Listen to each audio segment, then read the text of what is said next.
എല്ലാവർക്കും നമസ്കാരം. ഞാൻ ഏർപ്പാട് KS പണിക്കർ. ഇന്ന് ഞാൻ പറയാൻ പോകുന്ന വിഷയം രണ്ട് കഥകളിലൂടെ നിങ്ങളെ പറഞ്ഞു മനസ്സിലാക്കാനാണ് ശ്രമിക്കുന്നത്. ഒരുപക്ഷെ യുക്തിവാദികൾ ഇത് കേട്ട് കഴിഞ്ഞു കഴിഞ്ഞാൽ പുച്ഛിച്ച് തള്ളാൻ സാധ്യതയുണ്ട്. കാരണം യുക്തിക്ക് നിരക്കാത്ത കാര്യങ്ങളാണ് പറയാൻ പോകുന്നത്. യുക്തി എന്ന് പറഞ്ഞാൽ ബോധമണ്ഡലത്തിൽ ഭൗതിക തലത്തിൽ നിൽക്കുന്ന വ്യക്തികൾക്ക്, ഇന്ദ്രിയങ്ങളിൽ മാത്രം വിശ്വസിച്ച് മുന്നോട്ട് പോകുന്നവർക്ക് ഇതൊരു കാരണവശാലും അങ്ങോട്ട് ചെവിക്കൊള്ളാനോ അത് ഗ്രഹിക്കാനോ സാധിക്കാത്തൊരു സംഭവമാണ്. എന്നാൽ വർഷങ്ങൾക്ക് മുൻപ് നമ്മുടെ യോഗികൾ കണ്ടുപിടിച്ച് ഇത് ഗ്രന്ഥങ്ങളിലാക്കി നമ്മളിലേക്ക് എത്തിക്കാൻ ശ്രമിച്ചിട്ടുണ്ട്. ഇത് വായിച്ച് മനസ്സിലാക്കിയതിന് ശേഷം നമ്മൾ ഇങ്ങനെയൊരു സംഭവം ഉണ്ടെന്നുള്ളത് തീർത്തും 100% മനസ്സിലാക്കേണ്ടിയിരിക്കുന്നു എന്നുള്ളതാണ്. മരണത്തിനപ്പുറം ജീവിതമുണ്ടോ എന്ന് പലരും സംശയിച്ച്, ആധുനിക ശാസ്ത്രത്തിൽ പലരും സംശയിച്ചതിന് ശേഷം ഡോക്ടേഴ്സ് അവരുടെ എക്സ്പെരിമെൻറ്റിലൂടെ പല എക്സ്പെരിമെൻറ്റുകൾ നടത്തി അതിലൂടെ ഇതുണ്ട് എന്ന് സ്ഥിരീകരിച്ച നിലയിലെത്തിച്ചവരെ ഒരു വ്യക്തി മരിച്ചതിന് ശേഷം അവൻ്റെ ജീവാത്മാവ് ഏതൊക്കെ ദിശകളിലേക്ക് സഞ്ചരിക്കുന്നു എന്നുള്ളത് ഉപനിഷത്തിൽ വ്യക്തമായിട്ട് കൊടുത്തിട്ടുണ്ട്.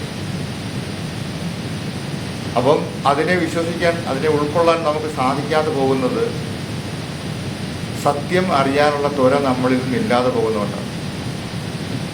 സത്യത്തെ നമ്മൾ വകഞ്ഞു മാറ്റിയില്ല, സത്യത്തെ മാറ്റി നിർത്തിക്കൊണ്ട് അസത്യത്തെ മാത്രം നമ്മൾ വിശ്വസിച്ചു പോകും. ഭൗതികം അസത്യമാണ്.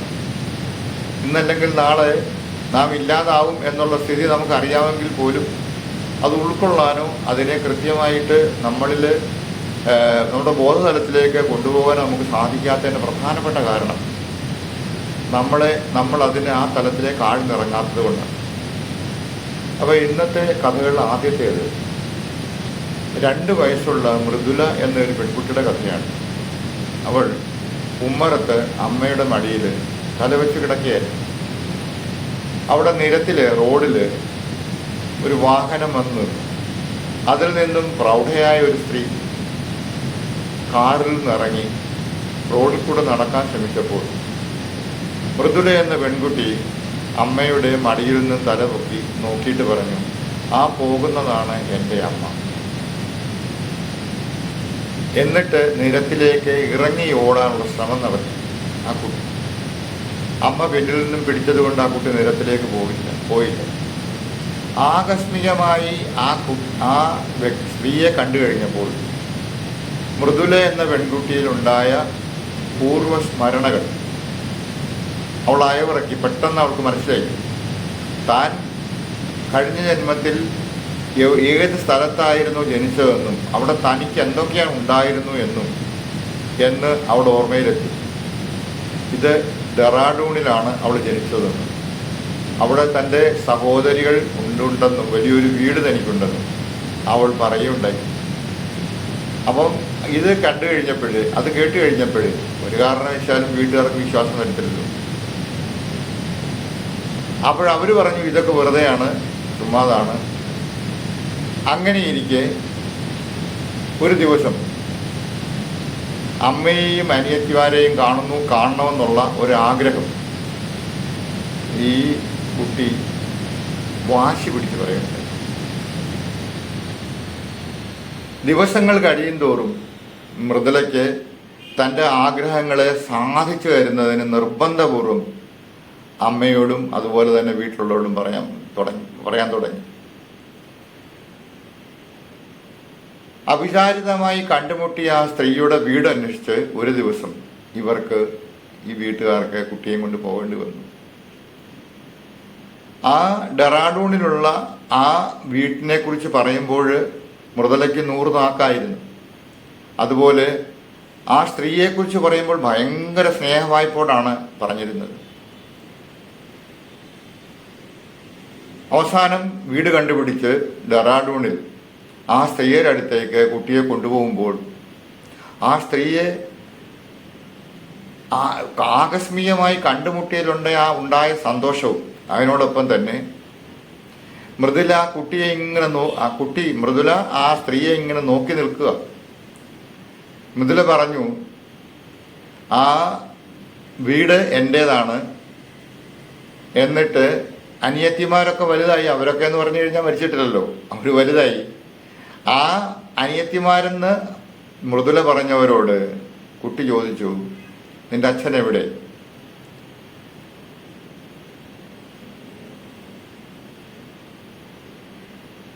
ആ പഴയ വീട് കണ്ടുപിടിച്ചപ്പോൾ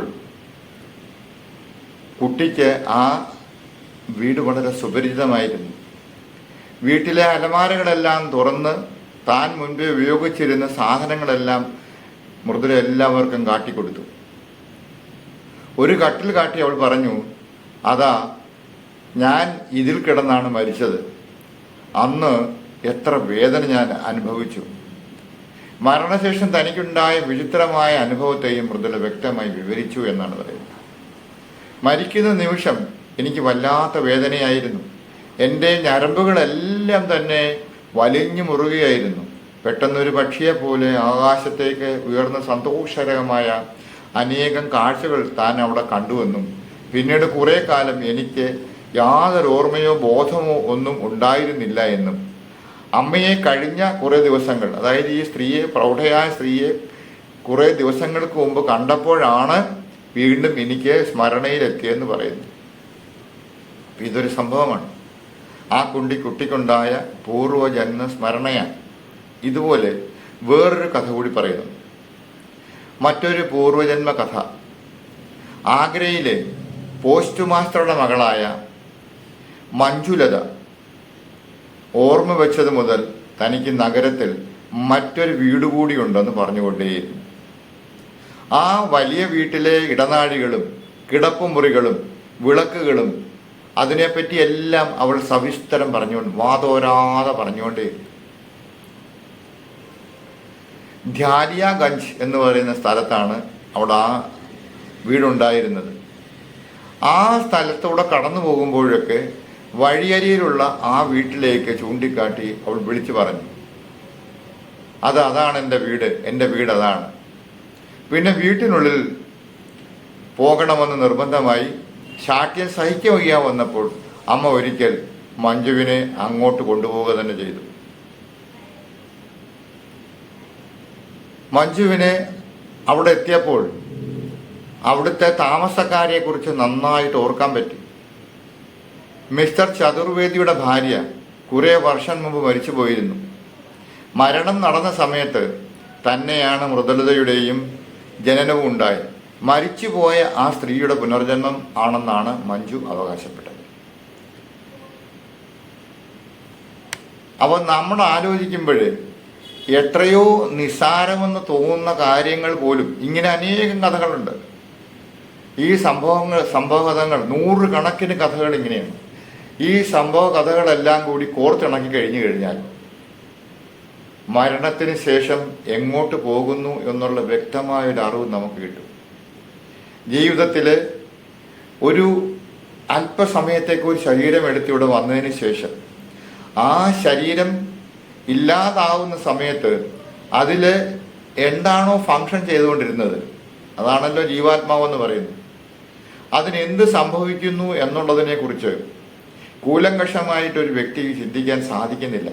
സത്യമാണ്. കാരണം തൻ്റെ ശരീരത്തെക്കുറിച്ച് സൂക്ഷ്മതലത്തിൽ ചിന്തിക്കാത്ത ഒരു വ്യക്തിക്ക് പ്രകൃതിയെക്കുറിച്ച് ചിന്തിക്കാൻ സാധിക്കത്തില്ല. പ്രകൃതിയാണ് എല്ലാത്തിൻ്റെ പിന്നിൽ പ്രവർത്തിക്കുന്നതെന്നും സൂക്ഷ്മ പ്രകൃതിയാണ് സൂക്ഷ്മമായി നിന്ന് നിലകൊണ്ടുകൊണ്ട് ഒരു സൃഷ്ടി ഉണ്ടാക്കുന്നതെന്നും അതിൽ നിന്ന് ശരീരത്തിൽ ഒരു ചൈതന്യവത്തായി നിൽക്കുന്ന ജീവാത്മാവ്, ആ ജീവാത്മാവിന് നാശമില്ല എന്ന് പറയുമ്പോൾ നശിക്കാത്ത എന്തോ വസ്തുവാണ് താനെന്നും അതുകൊണ്ട് തനിക്ക് മരണമില്ലെന്നും ആ മരണം സംഭവിക്കണമെങ്കിൽ അല്ലെങ്കിൽ ആ ജീവാത്മാവ് ഇല്ലാതാകണമെങ്കിൽ അത് എവിടെ നിന്നാണോ വന്ന് അവിടെ ചെന്ന് അതുമായിട്ട് കൂട്ടിച്ചേരാതെ ഒരു കാരണവശാലും ആ തത്വത്തിന് അല്ലെങ്കിൽ ജീവാത്മാവിനെ നാശമുണ്ടാകില്ല എന്നും വ്യക്തമായിട്ട് നമ്മൾ അറിഞ്ഞിരിക്കേണ്ടത് അനിവാര്യമാണ്.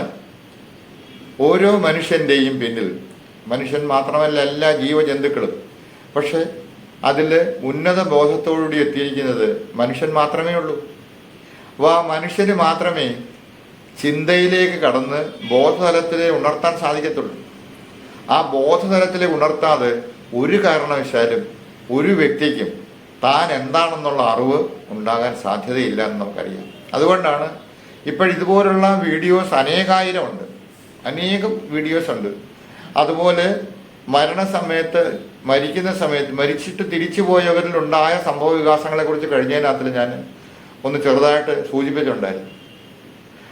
അപ്പം മരിച്ചതിന് ശേഷം ഒരു വ്യക്തി അവൻ്റെ ബോധതലം, അതായത് ജീവാത്മാവെന്ന് പറയുന്നത് ശരീരത്തിൽ അടങ്ങിയിരിക്കുന്ന 18 കൂട്ടം കാര്യങ്ങളാണ് പുറത്തോട്ട് പോകുന്നതെന്ന് പറയുന്നത്. 18 കൂട്ടം കാര്യം ഇതിനകത്ത് മനസ്സ് ഉൾപ്പെടുന്നുണ്ട്. മനസ്സ് ഉൾപ്പെടുന്നത് കൊണ്ട് ഒരു കാരണവശാലും നമുക്ക് ചിന്ത ഒരു കാരണവശാലും ഇല്ലാതാകുന്നില്ല. ഇതിൽ കൂടി എൻ്റെ ഒരു സംഭവ കഥ കൂടി എനിക്ക് പറയേണ്ടതായിട്ടുണ്ട്.